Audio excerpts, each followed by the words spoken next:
السلام عليكم البنات، مرحبا بكم من جديد في القناه. اليوم جيت لكم بواحد الوصفه لذيذه بزاف، ما غاديش نقول لكم صحيه ولكن على الاقل احسن بزاف من اللي كتباع ملي كنت نقتنيوها من المحلات التجاريه. عندي كاوكاو، غنديروه كاوكاو كراميليزي او كاوكاو معسل، كيكون مغلف بالسكر. راه حنا كلنا كنشريوه، الثمن ديالو شويه طالع، ولكن من الاحسن كنصايبوه في الدار، عارفينه باش مصايب، عارفينه نقي، عارفينه شنو فيه، احسن من اللي غادي نشريوه من برا. الطريقه جبت لكم طريقه سهله وكيجي زوين بنين بزاف مقرمش، والوقت دغيا كيتصايب.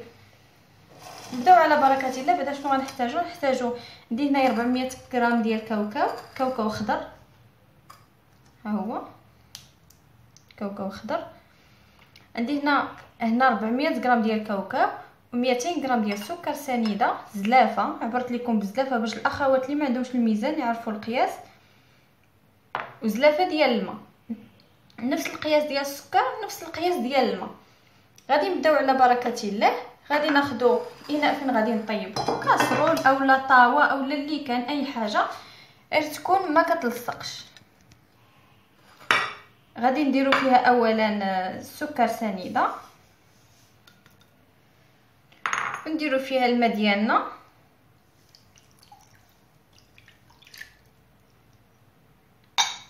ونديروها فوق النار حتى يذوب لينا السكر. نديكم معايا، نديروها فوق النار، نديكم معايا. ها انا درت السكر ديالي فوق النار وغادي نبقى نحركو حتى يذوب. العافيه معليش كيف ما كان، واخا تكون شويه عاليه ماشي مشكل في الاول لحقاش كاين الماء. بهذه الطريقه كنبقاو نحركو. من الاحسن تكون المغرفه خشبيه. غادي نخليه حتى يذوب السكر تماما ونتلاقاو عاوتاني. من بعد ما درت ليا السكر ديالي تماما، كنشوفوه ما بقاش نهائيا كيبان، غادي ناخذ الكاوكاو ديالنا نديروه في السكر ونبقاو كنحركو.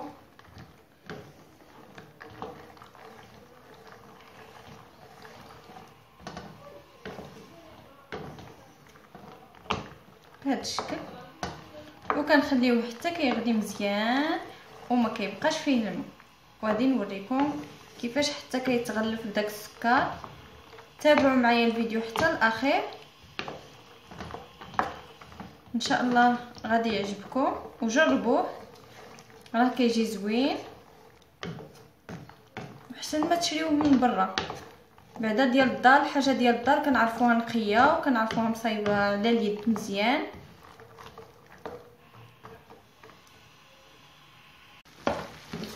كيف كتشوفوا دابا نشف منه الماء تقريبا، مازال فيه ولكن نشف. هاد المرحله ضروري ما تحبسوش من التحرك نهائيا، والعافيه تكون مهيله. من قبل ملي كيكون الماء ماشي مشكل، واخا تجهدوا عليه شويه معليش، ولكن هاد المرحله لا، باش ما كيجيناش كاوكاو ديالنا مر، كيجينا زوين. خاصنا نبقاو نحركو باش ما يتحرقش وغادي يطيب مقاد. كنستمر بحال هكا، وانتم غادي تشوفوا معايا ان شاء الله بانه كاوكاو السكر غادي يرجع للاصل ديالو، غادي يتحجر، غادي يرجع بيض. بلا ما نحرق لكم المراحل تتشوفوا الفيديو ان شاء الله. بحال هكذا كنبقاو نحركو.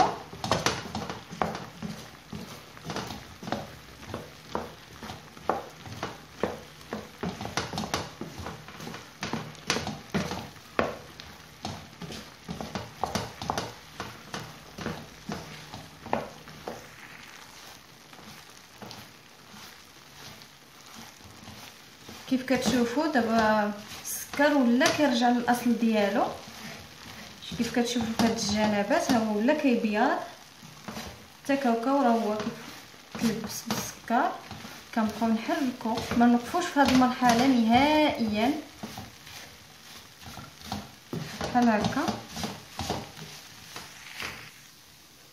كنبقاو نحركو بحال هكا مزيان. كيف كتشوفوا هو تلبس. كاين اللي كيبغي غير بحال هكا ينشف شويه وصافي، ولكن من الاحسن باش كتكونوا متاكدين انه طاب مزيان كنبقاو نحركوا بحال هكا. وكيف قلت لكم الاناء اللي غادي تطيبوا فيه يكون ما كيلصقش من الافضل.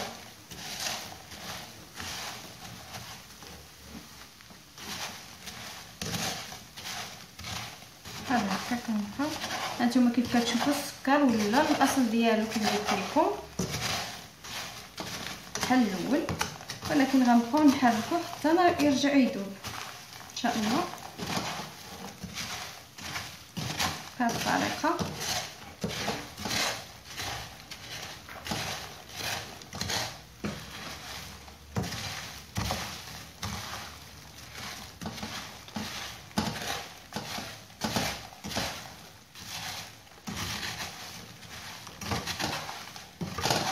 غير جربوا هاد الطريقه كتجي زوينه بزاف. وهانتوما غادي تشوفوا الشكل النهائي ديالو.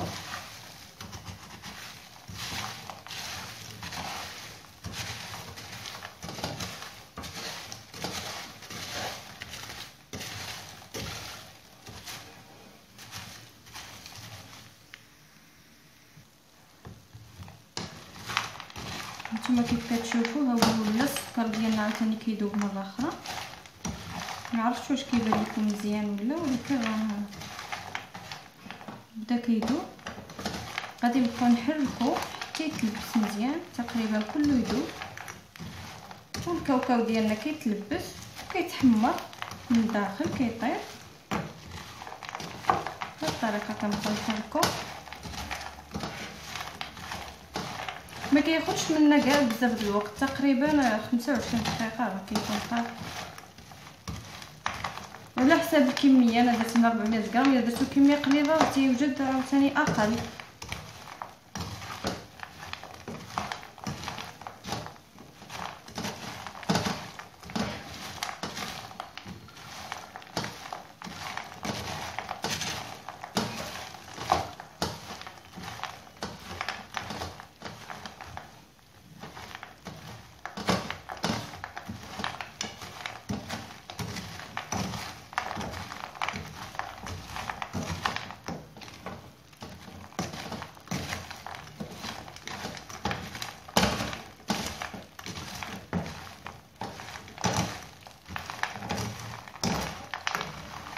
ها هو دابا تلبس كامل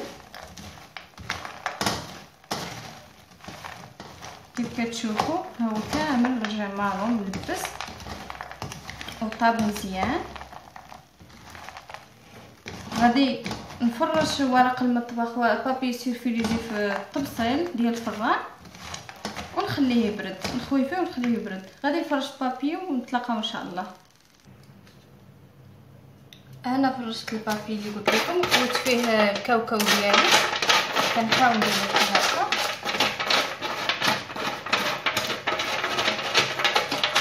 صافي وكنخليوه يبرد. وبالنسبه لهاد فاش طيبنا كاسرولو هادي غادي ندير فيهم الماء ونخليهم فوق البوطه واحد شويه. غادي يتحيد منهم السكر بكل سهوله. غادي نغسلوهم على ما يبرد الكاوكاو ديالي ونوريكم الشكل ديالو الاخير. هذا هو الشكل النهائي ديال الكاوكاو معسل اللي صايبنا.